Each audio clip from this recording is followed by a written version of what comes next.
Hai semuanya, kembali lagi sama aku Muriel. Buat yang baru kenal aku, kenalin aku Muriel. Aku suka cerita-cerita soal hidup berkesadaran. Dan buat yang pengen kenal aku lebih lanjut, bisa lihat di description di bawah. Aku ada video soal kenalan sama aku lebih dalam lagi. Hai, ini backgroundnya sedikit berbeda.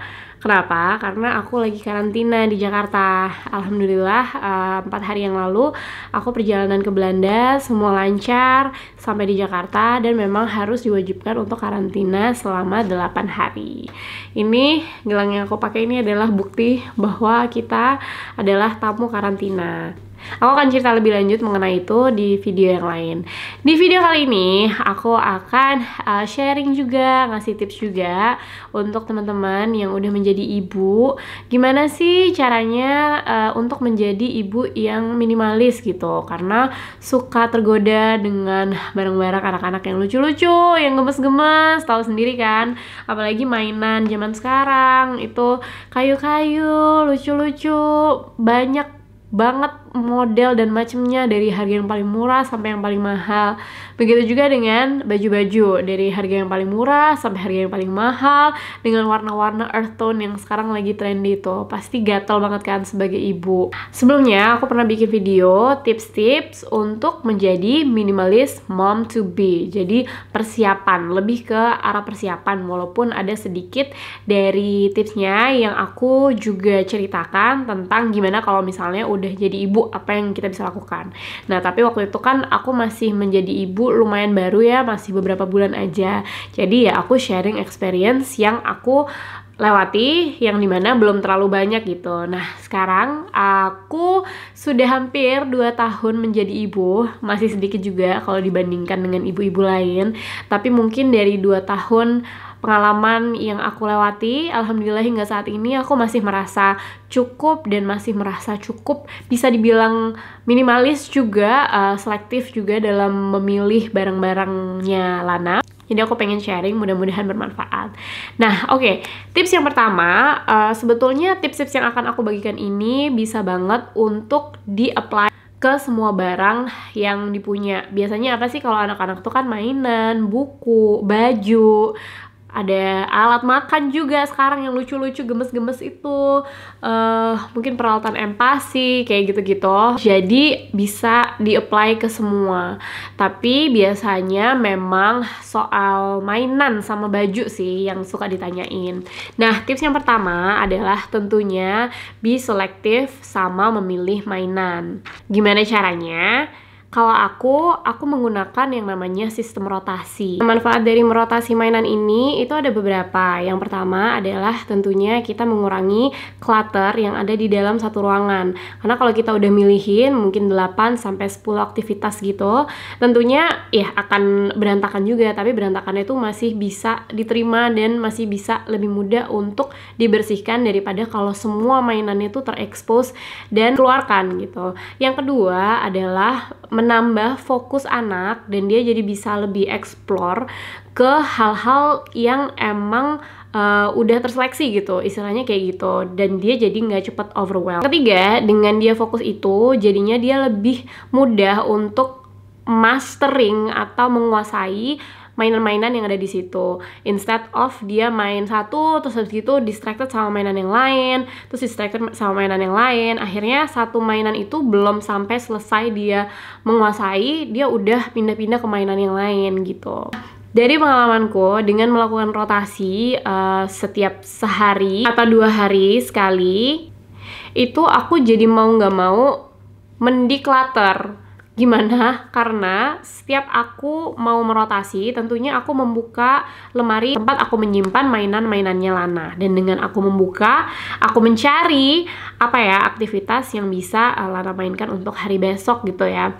Mau nggak mau aku akan screening lagi mainan-mainan apa aja yang Lana punya gitu. Nah, dari situ aku jadi bisa menseleksi lagi, mainan ini misalnya Lana udah terlalu besar untuk main ini lagi, atau mainan ini ternyata punya double fungsi sama mainan ini. Kadang-kadang tuh dapat kado juga kan, mungkin mirip gitu, yang ini bisa kita singkirkan gitu. Jadi buat aku declutter itu cukup berkala, karena dengan sistem rotasi ini aku mau nggak mau ya tahu gitu apa yang dipunya, jadi bisa menguranginya dengan lebih mudah. Kemudian ini bisa berfungsi untuk mainan dan juga baju, adalah menyiapkan satu tempat yang memang didedikasikan untuk meletakkan mainan ya. Contohnya kayak aku di rumah, aku punya satu lemari di dalam ruang keluarga yang isinya memang ditujukan untuk mainan-mainannya Lana. Sampai sekarang baru half full. Nah, dengan Lana semakin gede, otomatis mainannya juga semakin agak lebih gede, dan range-nya itu juga lebih banyak gitu, variasinya. Jadi aku membayangkan nanti ke depan mainannya akan lebih banyak dan memenuhi satu lemari itu. Nah, dengan memiliki satu lemari yang didedikasikan itu, aku bertujuan ya udah tempat mainannya Lana itu ya itu gitu. Kalau misalnya dia penuh, berarti emang udah waktunya mengurangi. Tapi bukan berarti menjadi alasan, wah nggak penuh-penuh ya, udahlah kita beli aja yang banyak supaya menuhin lemarinya, itu juga nggak gitu juga. Jadi tetap harus bijak, tapi itu bisa jadi salah satu caranya. Kalau misalnya tidak bisa atau belum bisa declutter berkala, bisa menggunakan cara tersebut. Jadi kita tahu itu sebagai parameter, kalau penuh berarti aku harus declutter dan harus ada yang dikurangin. Kemudian selanjutnya masih soal mainan juga, aku berusaha banget untuk nggak beli mainan yang punya purpose atau tujuan yang sama. Kayak contohnya belajar mengenal warna gitu ya. Kan sekarang banyak tuh macam-macam model mainan. Ada yang bentuknya pom-pom sama jepitan, sama ada cups-nya gitu yang beda-beda warna untuk ngenalin warna pom-pomnya gitu. Nanti dimasukin pakai jepitan ke dalam cup yang warnanya beda-beda. Ada juga yang bentuknya kayak lebah-lebahan warna-warni, terus dia ada sarangnya macam-macam. Jadi lebah sama sarangnya tuh warnanya sama, nanti anak tuh belajar mau dimasukin ke kotak yang mana. Nah, aku menghindari yang purpose-nya sama seperti kayak gitu. Kalau soal mainan, aku juga mau ngingetin bahwa the world is full of sensory places. Jadi sebetulnya kita nggak perlu punya mainan yang berlebih gitu, yang terlalu banyak, karena sebenarnya dari sekitar kita pun itu banyak yang bisa dimaksimalkan. Kalau misalnya bingung mau beraktivitas apa, bisa diajak untuk melakukan aktivitas yang memang ibu harus lakukan gitu. Jadi misalnya aku mau bikin kue atau aku mau masak, aku berusaha untuk mengajak Lana, melibatkan dia juga sebagai aktivitasnya. Jadi dia belajar sesuatu dan aku juga selesai melakukan tugasku. Dan kemudian yang aku pengen ingetin juga adalah sebetulnya mainan yang paling baik tuh adalah mainan yang ada di alam. Tapi dengan kondisi pandemi kayak gini, terus buat yang tinggal di kota juga mungkin bukan sesuatu yang mudah untuk menemukan akses ke hal-hal tersebut gitu. Beda sama mungkin yang tinggal di pantai atau tinggal di deket daerah gunung. Tapi aku yakin pasti ada yang bisa dilakukan. Jadi kalau misalnya teman-teman nggak punya taman, mungkin teman-teman ada punya tanaman di rumah yang di dalam pot gitu. Nah, itu dia bisa belajar tanahnya, bisa meraba tanahnya. Jadi dia belajar indera peraba juga, perabaan pasir yang feelingnya tuh tentunya berbeda. Jadi pegang daun, pegang rumput kalau misalnya memungkinkan, main air. Terus bisa menggunakan dan merangsang juga indera pendengarnya dengan misalnya ngedengerin kalau misalnya ada angin atau kalau misalnya ada suara burung gitu. Jadi sebetulnya sebelum kita memutuskan untuk beli mainan, kita cari tahu dulu yang ada di sekitar kita nih, apa yang bisa dieksplor, yang bisa digunakan untuk stimulasi anak. Kalau memang udah nggak ada, udah nggak bisa, oke lah, kita nggak apa-apa beli. Kayak belajar warna pun sebenarnya, aku punya pom-pom sih, tapi aku pun juga supaya ada variasi baru, aku cari di sekitar apa ya yang bisa dimainin sorting warna gitu. Nah, sebenarnya buah-buah atau sayur-sayur itu kan bisa ya dijadiin sorting warna, atau benda-benda yang kita punya deh, yang warnanya hijau dikumpulin, yang warnanya biru dikumpulin, nanti minta tolong dia untuk nyendiriin mana yang warna biru, mana yang warna merah, kayak gitu. Jadi memaksimalkan apa yang ada di sekitar dan apa yang ada di alam. Nah, kemudian adalah ini bisa diaplikasikan ke semuanya sih, maksudnya mainan, buku, baju.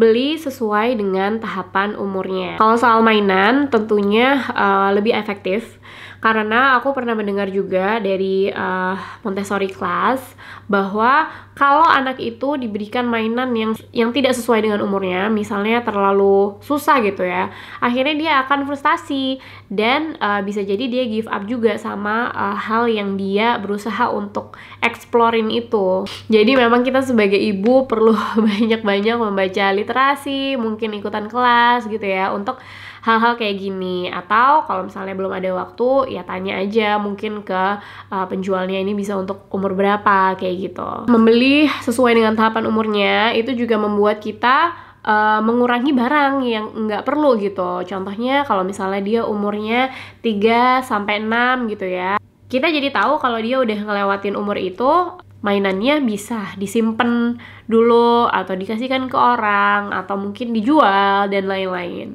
Kalau baju pun juga sama, beli sesuai dengan umurnya pada saat itu, supaya kita nggak harus menyediakan extra space untuk baju yang saat itu nggak dia pakai, belum bisa dia pakai atau udah nggak cukup lagi. Jadi benar-benar baju yang ada itu baju yang semuanya dipakai. Selain itu, kalau misalnya anaknya udah gedean sedikit, mungkin bisa diajak mendeclutter barang-barang bersama. Jadikan declutter itu sebagai aktivitas bersama yang reguler untuk dilakukan. Nah, setelah declutter, mungkin bisa juga dilibatkan. Pokoknya ajari, ajak, dan libatkan dia dalam proses tersebut gitu. Nanti barang-barang yang udah declutter mau diapain? Misalnya nanti ada yang mau didonasikan ke yayasan gitu. Itu kan juga memberikan value, mengajarkan dia value untuk compassion, untuk memberi, berbagi ke sesama.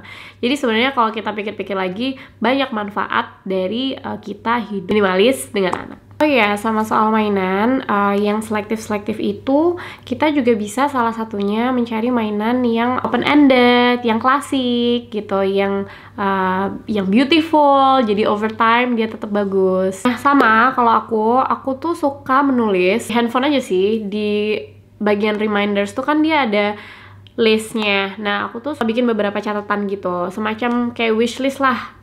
Jadi aku tulis misalnya wishlist Lana gitu. Nah, di dalam situ isinya adalah barang-barang yang sekiranya aku pengenkan, aku merasa perlu gitu buat Lana. Jadi aku tulis di situ untuk mencegah aku beli secara impulsif gitu. Jadi aku pengennya apa yang aku beli tuh memang aku udah research, aku udah tahu gitu ya manfaatnya apa. Jadi bukan ngikutin hype aja.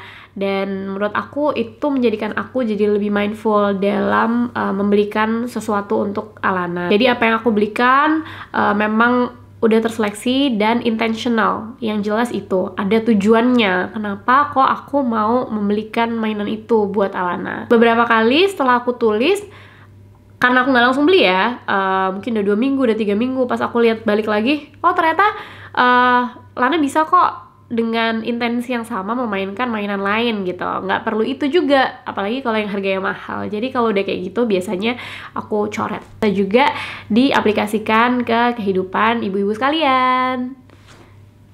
Kalau spesifik soal baju, aku harus jujur bahwa aku bukan tipe ibu-ibu yang bajunya tuh sedikit aja buat anak, karena aku nggak sanggup untuk mencuci setiap hari gitu. Jadi aku mencuci itu paling seminggu sekali lah ya, atau 3 hari sekali.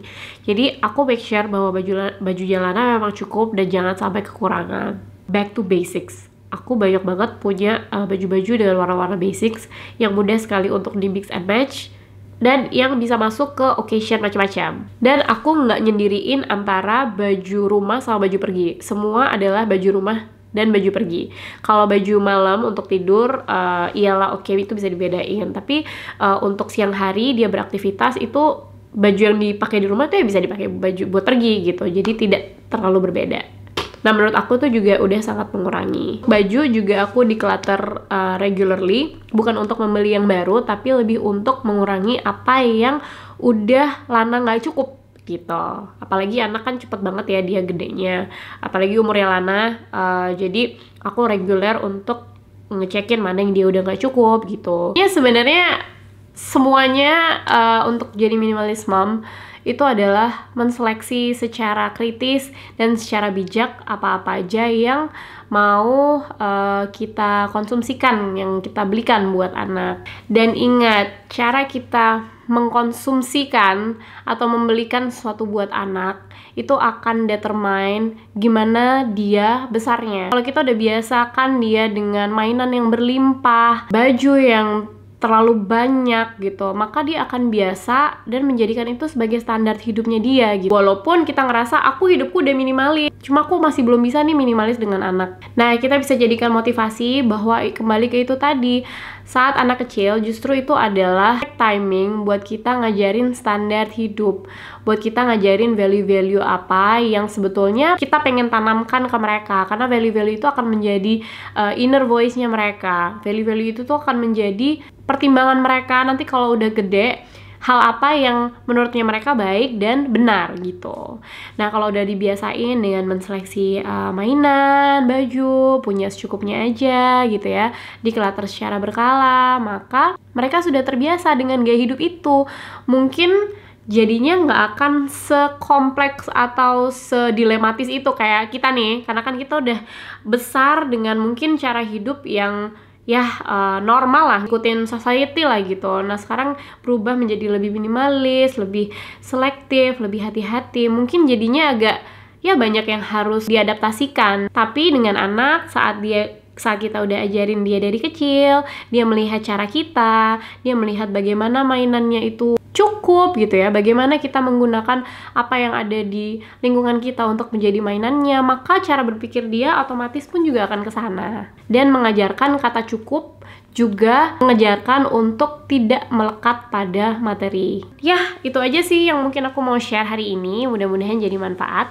Kita menjalankan journey ini bersama, karena aku juga bukan expert, aku juga nggak perfect, aku juga masih kadang-kadang ya nih kayak kebanyakan deh, declutter deh gitu, kurangin deh gitu, masih melewatin itu semua. Jadi don't judge yourself. Kita cuma perlu nanemin ini di mindset kita untuk jadi orang yang lebih sadar dan lebih intentional dengan segala apapun yang kita punya untuk kita dan juga untuk keluarga kita, untuk anak kita. Oke, thank you for watching. Boleh komen juga di bawah apa tips-tips yang mungkin teman-teman punya yang aku nggak sebutin sekarang. Dan jangan lupa subscribe buat yang belum subscribe. I will see you in the next video.